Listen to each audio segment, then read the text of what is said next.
Welcome to History Hack. If you didn't know by now, we are the revolution. That means we're sharp, witty, lots of fun, but it also means that we're essentially the peasants in Les Mis huddled round a table in the corner of the bar with no money. If you enjoy the show, please do support us. We have a Patreon account by which you can donate a small monthly sum in appreciation of what you're hearing. Alternatively, we have Ko-fi, in which you can just do a one-off donation as a thank you if you particularly enjoy a certain episode. Either way, we massively appreciate all of your support. Hope you enjoy the show. Hello and welcome to a very special episode of History Hack. Since I've been doing this more regularly, there has been a lot of requests and pleading and begging and screaming and crying, and then finally demands that there be a monthly naval episode. And eventually I said, all right, Alina, fine, I'll do it. No problem. At the moment, it's unnamed. I'm not very good at naming things, which is probably a good thing that my ex-wife actually named my children. Otherwise, they would be 1, 2, and 3, or Sean Host, Nice now, and Victoria and Louise. But I'm not here alone, as I'm on a bit of a cultural exchange. This morning, I sat through and assisted with Jane Austen, of which I know absolutely nothing. And so I brought along Beth Wyatt to educate her in naval history. Hi, Beth. How are you doing? Hi, Chris. Yeah, doing well. Who have we got today and what are we looking at?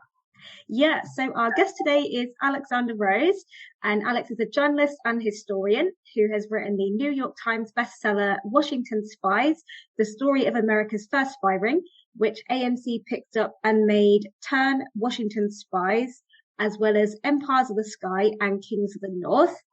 And he's here today to talk to us about his latest book, The Lion and the Fox, Two Rival Spies and the Secret Plot to Build a Confederate Navy. Hi, thanks for joining us.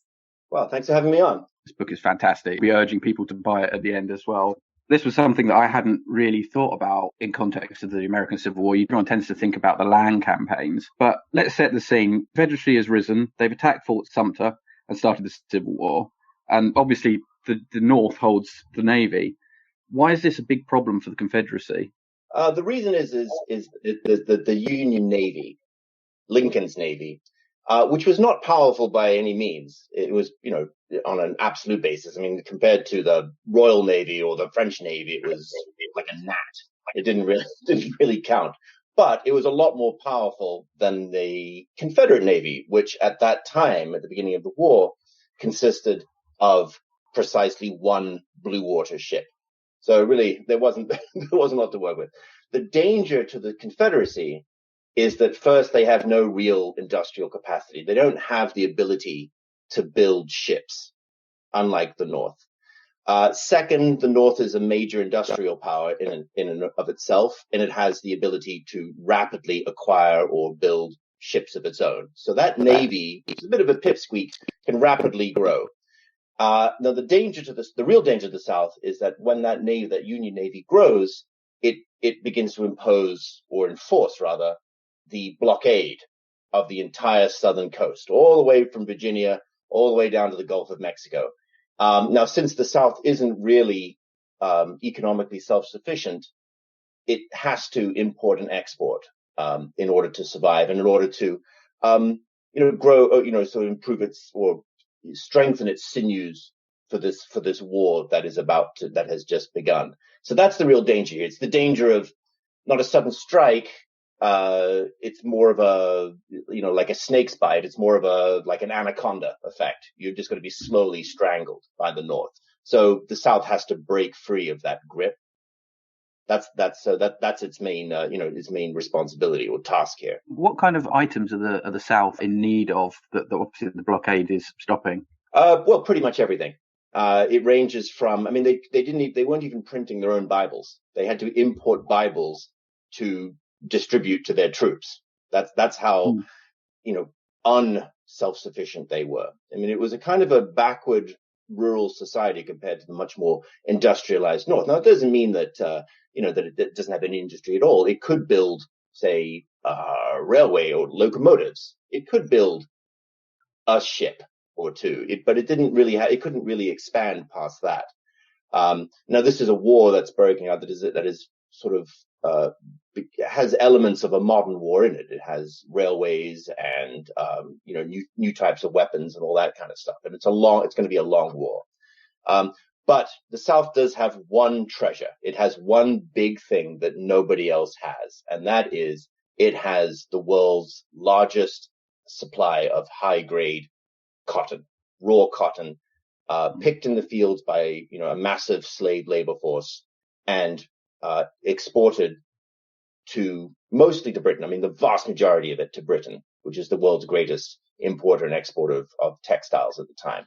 About 20% of the British economy, or 20% of the people in Britain, are indirectly or directly employed or dependent on the cotton industry. It's sort of one of those oft forgotten facts about 19th century Britain. And so the cotton from the South can be exported, and that will pay for all the stuff that the South needs in exchange. For instance, basic stuff like guns, munitions, ammunition, everything, artillery shells, everything comes in through that passage, through the Atlantic. But that is currently being partly blocked by the northern blockade of the South. So in this story, who is Captain James Bullock and what is his mission? Captain James Bullock was from Georgia. He was, from an old line Georgia family. Kind of an affluent family, been over there for generations. They'd owned slaves. Bullock himself didn't. He had left to go to a boarding school in the North when he was about 12 or something. So he was never really in the South much. And he goes directly from school into the U.S. Navy, the old Navy of the time. And he's as an officer, and he rises up the ranks, but it's a slow, greasy pole. And, he gains a lot of experience in doing things like, navigation of coast. He learns how to construct and build ships, which is an extremely, extremely complicated process through, in the shipyards. And he eventually leaves the Navy, as many people did in the early 1850s, and he becomes a private mailboat captain. And he does the run from where he's based in New York, and he goes down to Cuba and back and forth and so on.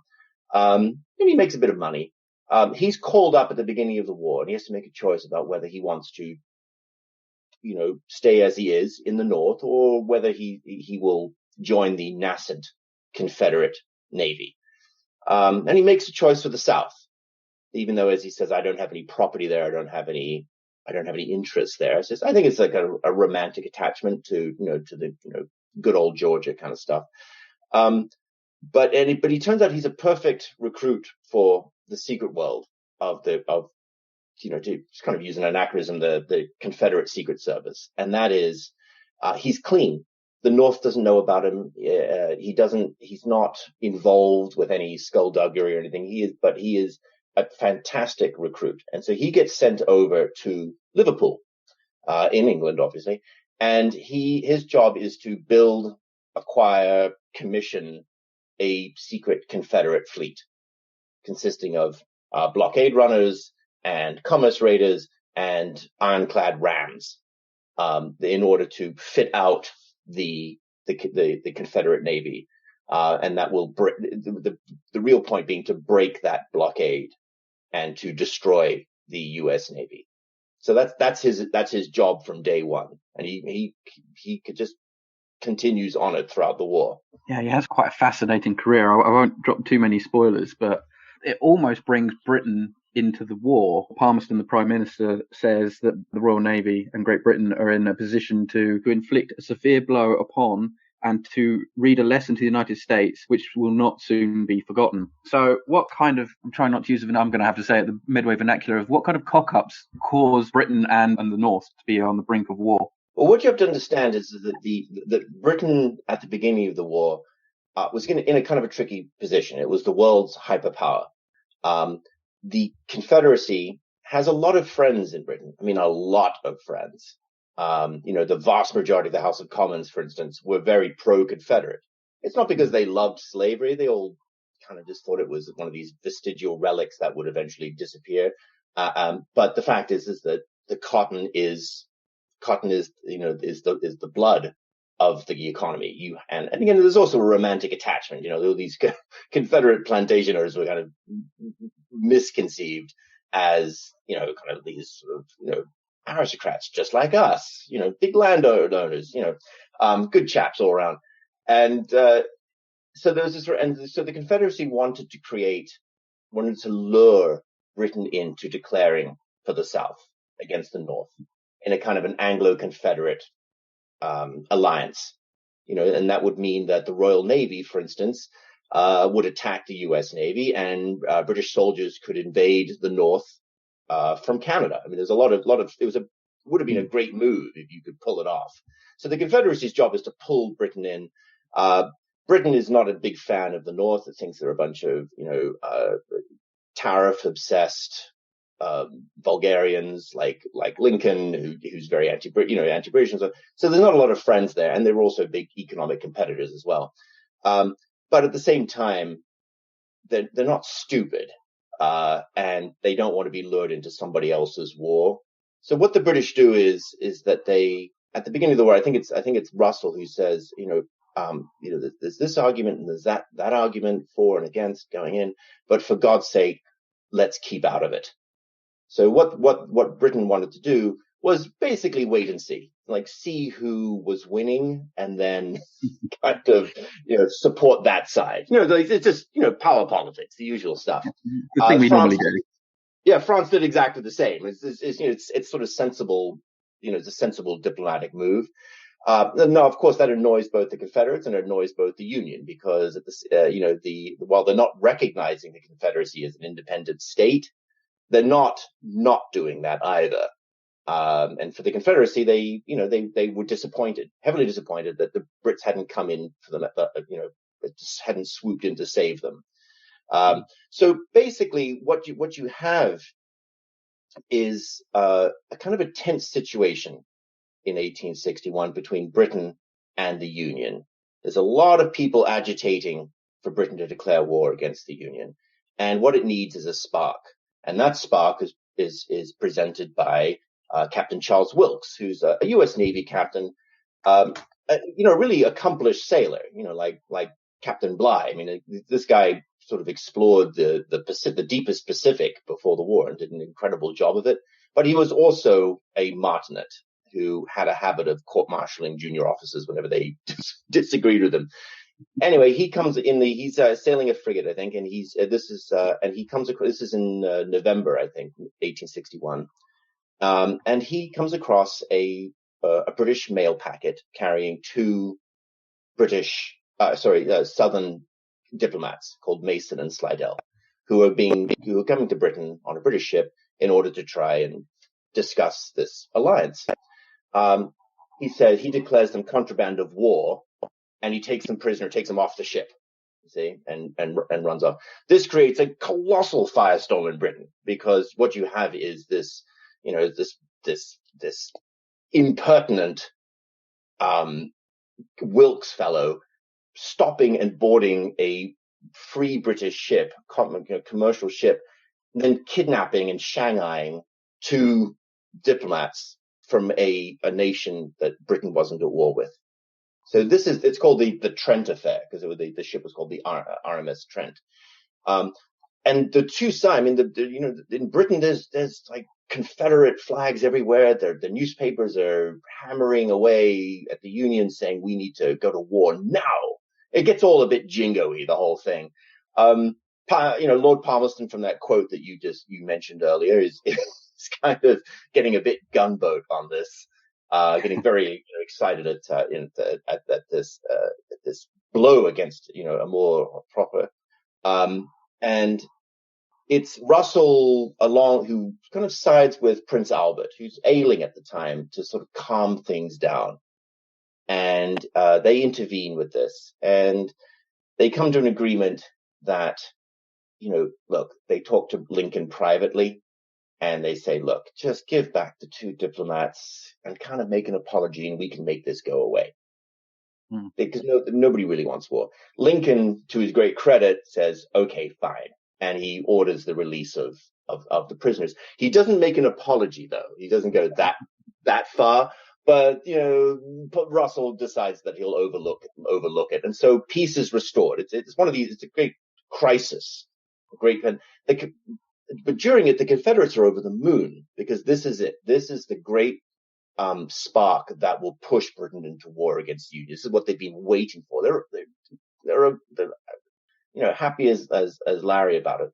But the Union manages, as I mentioned, to sort of negotiate its way out of it. But what it shows is that, to Confederates and Union alike, that Britain has to be handled very, very carefully, and that it can swing either way quite violently. That circumscribes the espionage war going on in Britain at that time between the Union and the South. They have to sort of curtail their activities a little bit, because they don't want to start, angering their hosts, as they say. Absolutely. And the Confederate agents aren't just smuggling and blockade running, but they're also commissioning warship construction, aren't they?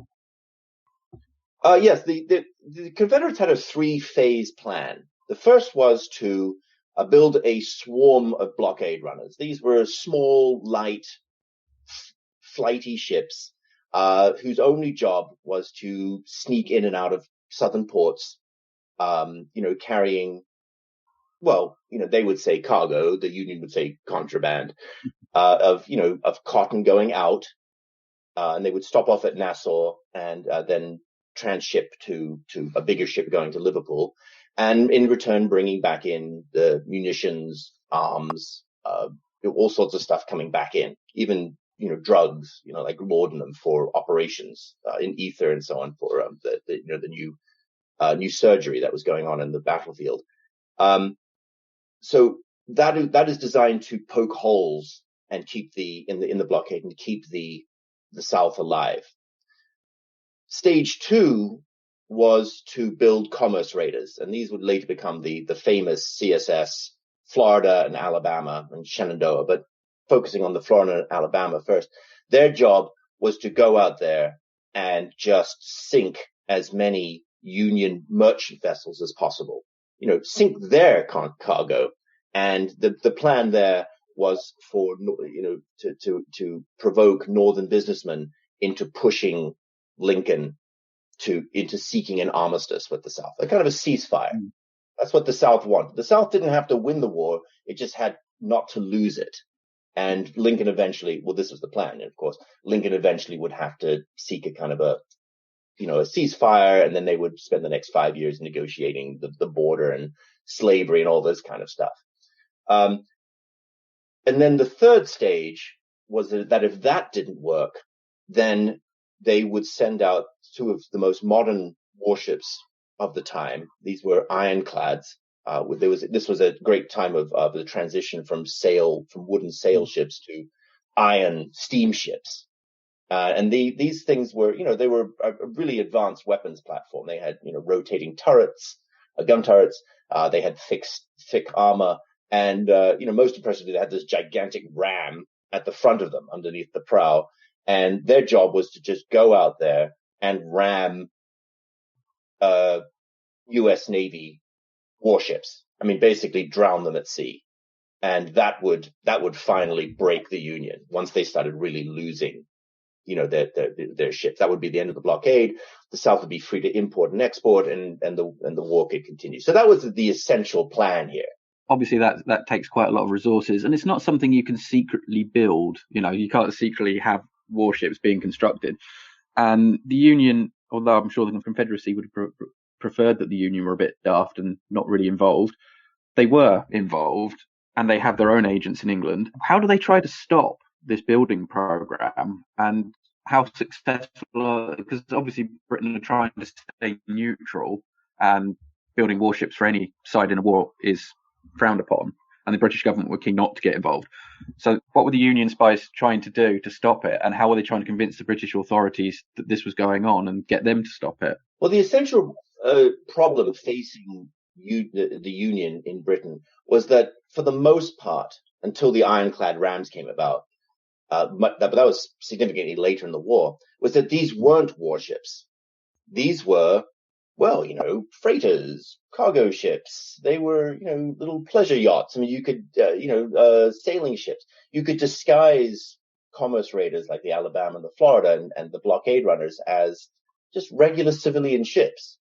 And that was part of the cleverness of the plan that James Bullock, the Confederate agent, came up with, and that he was circumscribed by something called the Foreign Enlistment Act, which had been passed half a century earlier and that everyone had pretty much forgotten about. It had never been used in court. It had never been tried at all. And it had originally been passed around the time of the Napoleonic Wars, just after the Napoleonic Wars, to prevent British volunteers heading off to, join up with rebellions in South America, basically mercenaries. What everyone had forgotten is that it also had a naval section.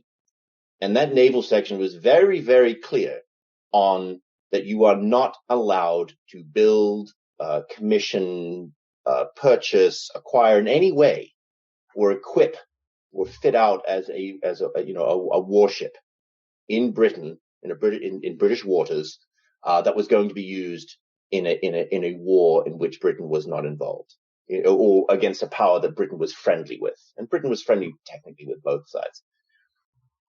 That is a huge obstacle to building a navy, as you can perhaps gather.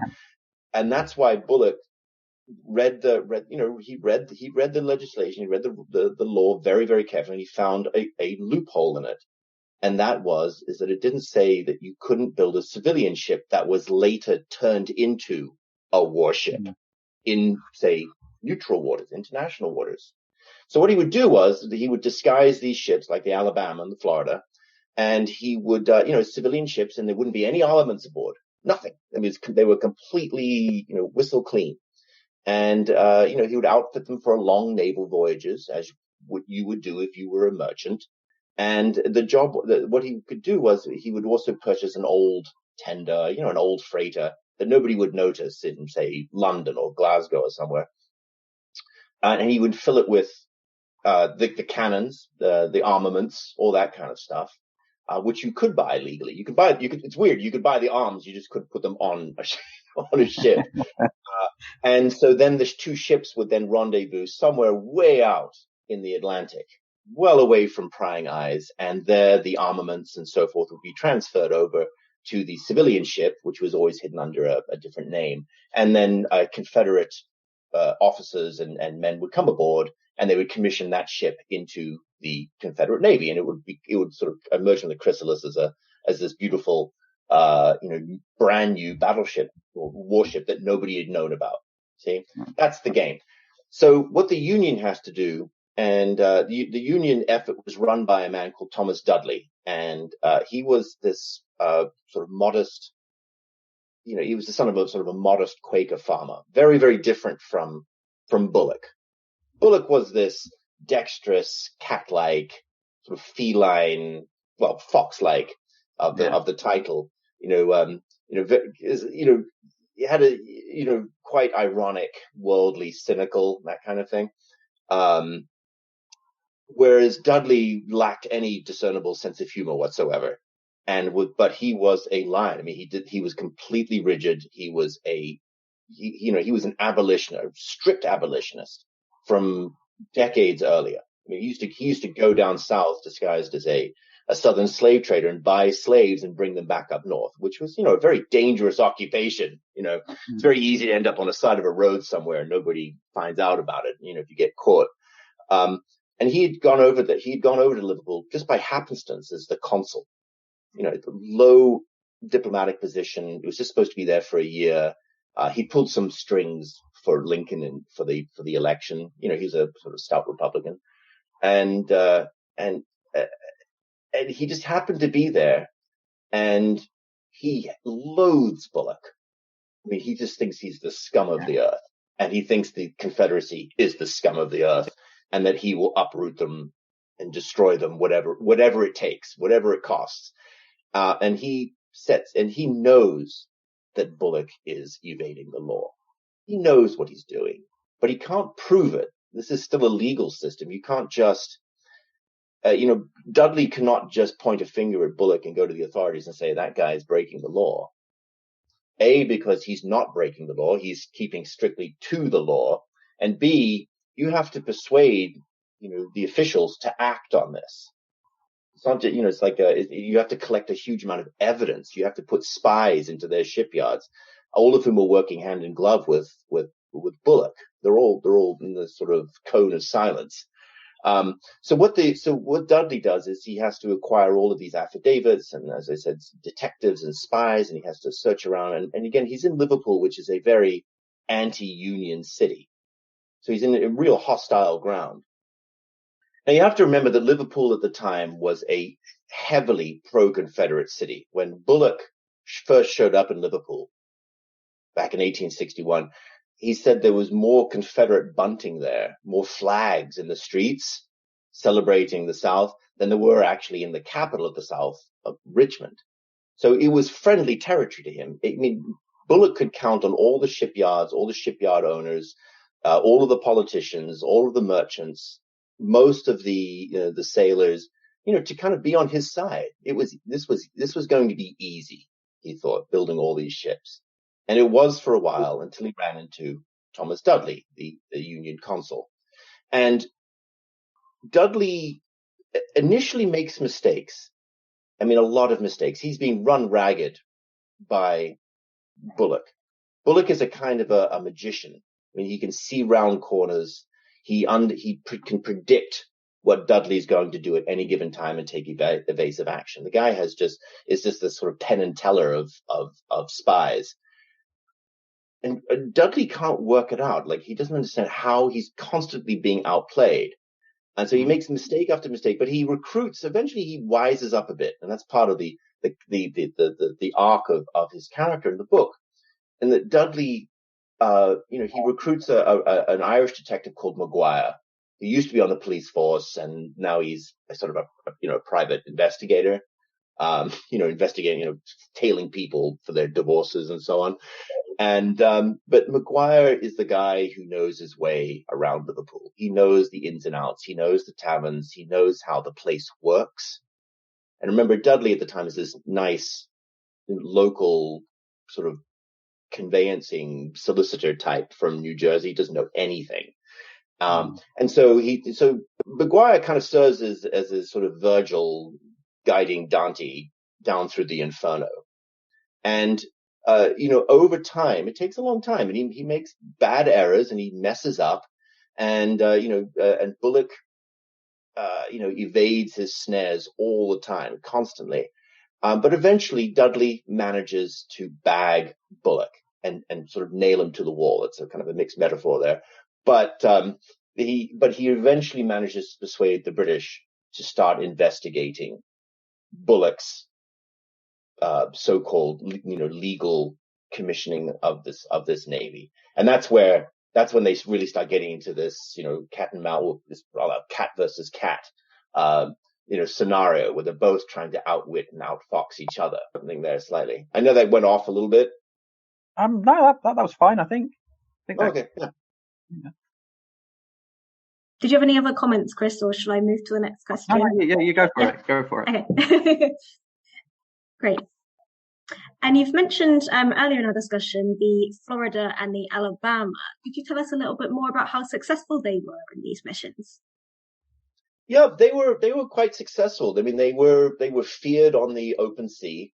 They were like the U-boats, off the coast of America in early 1942 during Operation. I mean, they were feared. They were sinking freighters and taking cargoes and all this kind of stuff. Almost without any problem at all. They were both captained by first-rate captains. They had very good crews. They knew these were people who knew their business. But there's a fatal flaw in them, and it's the same with, say, the U-boats. These are you can't beat someone. You can't beat a country like the Union by just taking their stuff. I mean, they were taking things like molasses and Chinese tea, and I mean, at one point, fireworks for some reason, and things like that.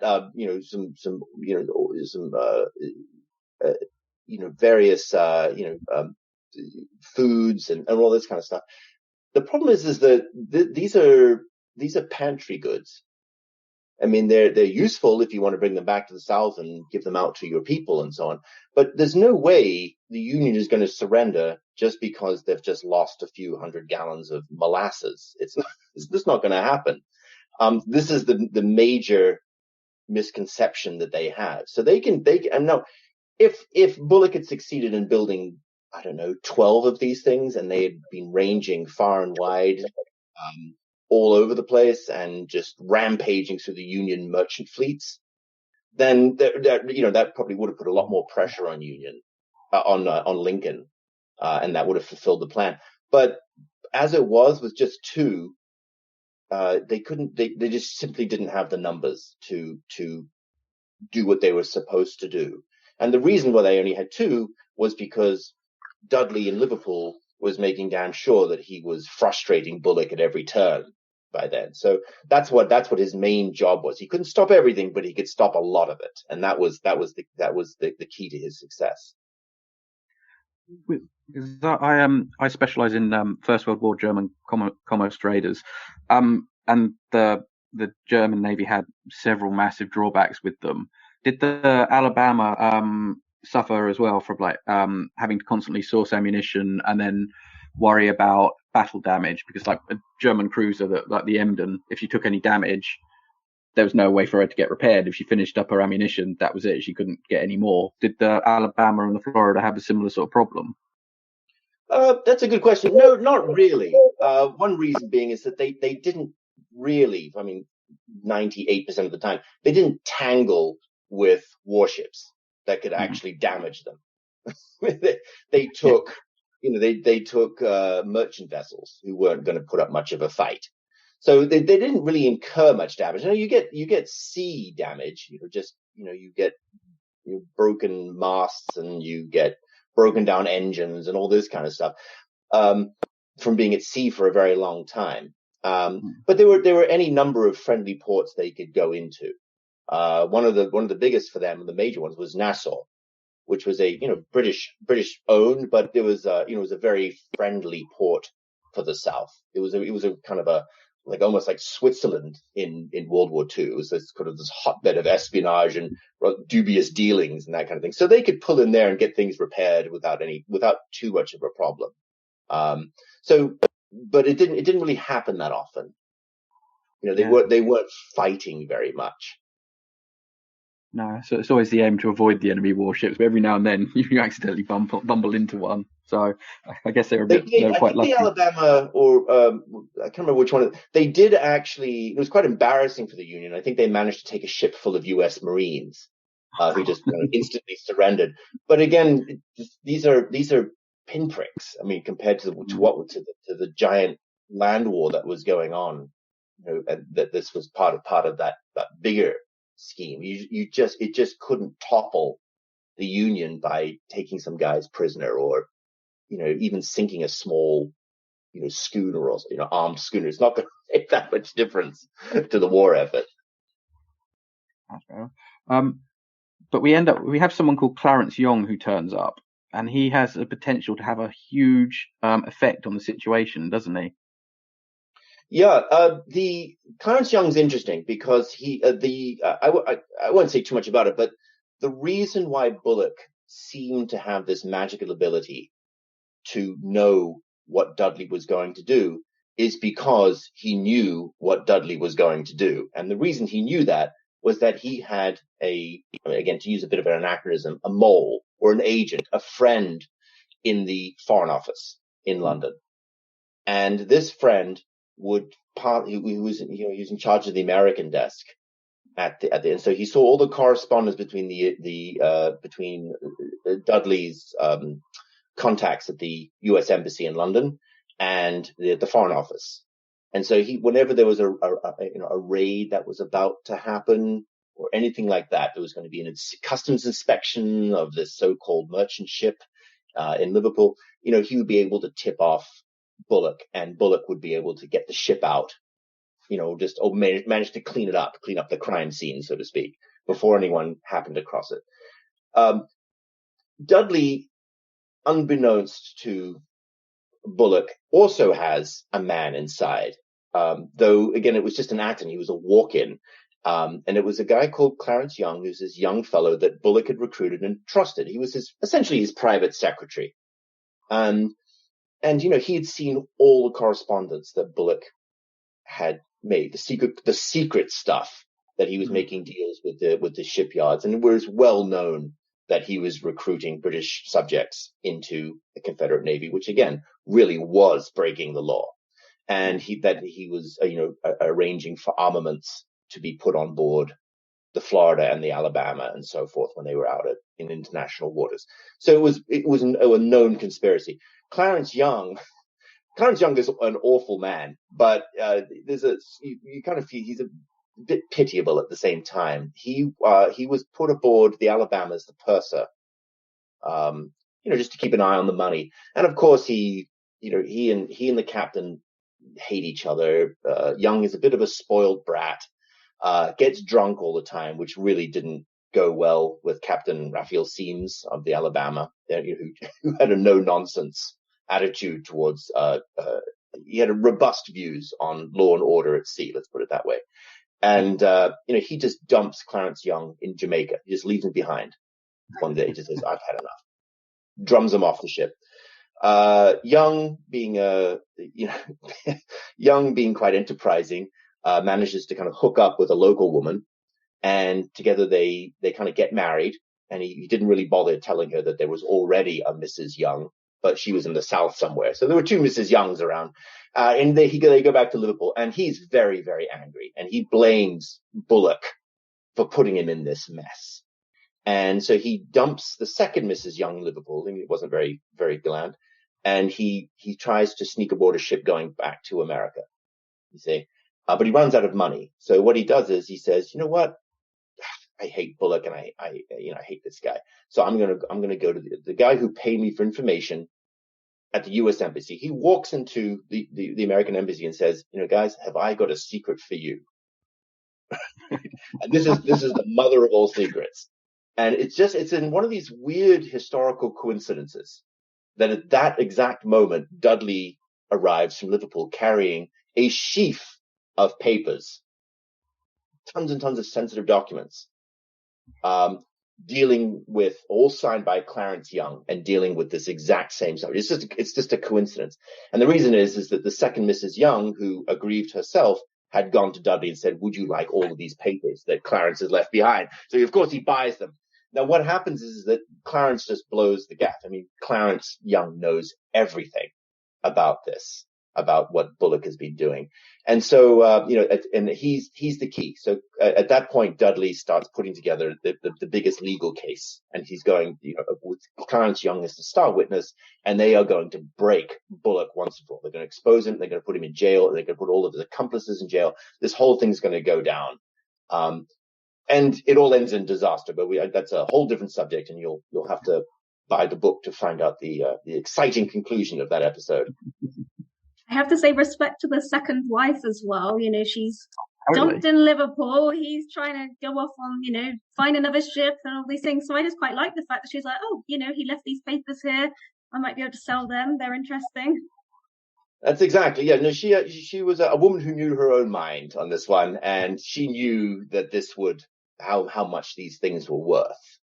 Dudley, by the way, keeps it a secret from Clarence Young because he doesn't quite trust him. I mean, even Dudley, who was kind of open-eyed about the world in many ways, said, and he writes in his diary, I think Young is a bad man. I'm actually quite certain that he's a very bad man, but he is useful. So it's actually an indication that Dudley was learning how to play the spy game and how to wise up and how to outwit Bullock. So it's a kind of a great sort of sea change in his thinking. And so but he doesn't tell, there's part of this, he doesn't tell Young that he's already got the papers. And so because he wants to make sure that the guy doesn't run away.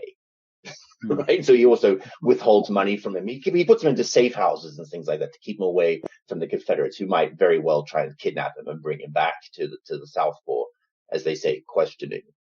Right. So it's got a very strange episode, the whole thing.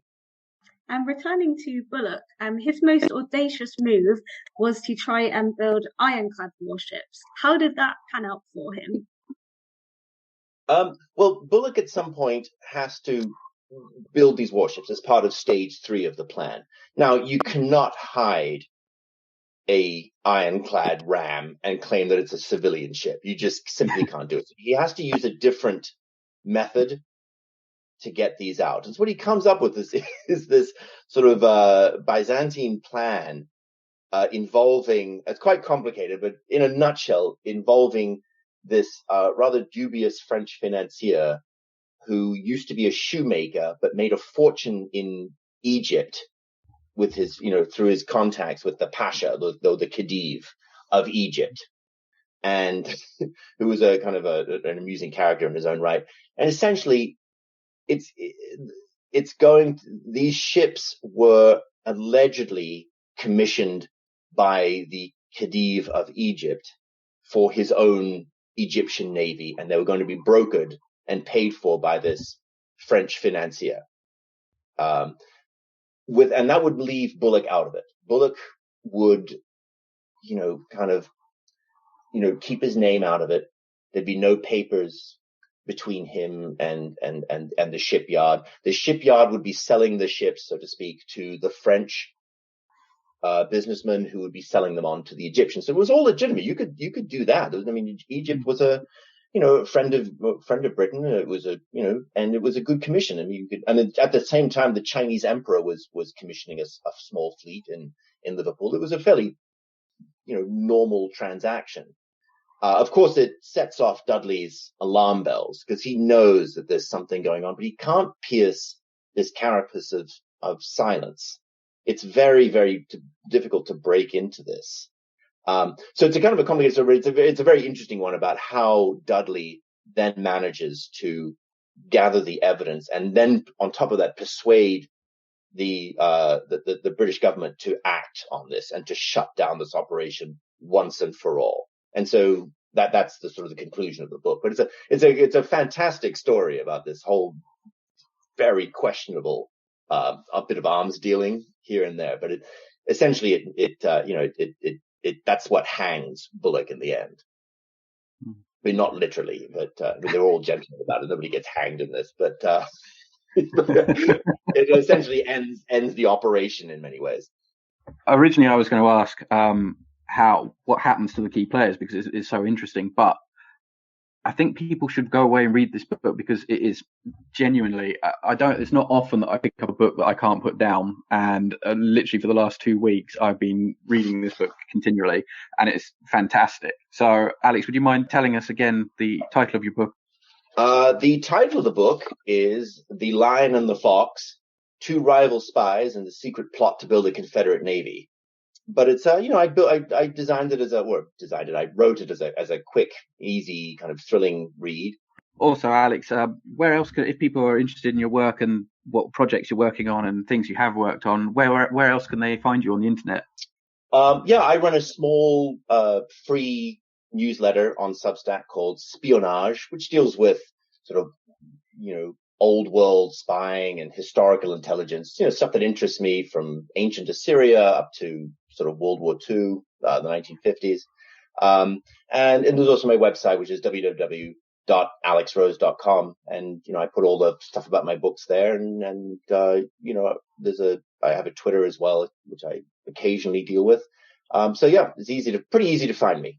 Thanks ever so much for coming on to the first of this as yet unnamed naval history podcast for History Hack. It's been a really interesting subject to look at, and I know I've said it several times before, but please go and buy the book. It's fantastic. And thanks to Beth as well for coming along. No, thanks for the invite, and thanks, Alex. That was a really interesting episode. Our incredible guests give us 45 minutes of their time to join us and talk about their work or their new book. This is just a small taster. As a result, we have launched our very own bookshop on bookshop.org, where you can find our guests' latest books, you can support them, and you can support us on History Hack. 10% of every sale via our bookshop supports the podcast and allows us to keep going and bring you more top-of-the-line guests. You can find our bookshop at bookshop.org/shop/historyhack, or search for us in the shop section. Thank you so much for your continued support. We really appreciate our listeners and supporters. So make sure you get down to the bookshop and grab yourselves a new book.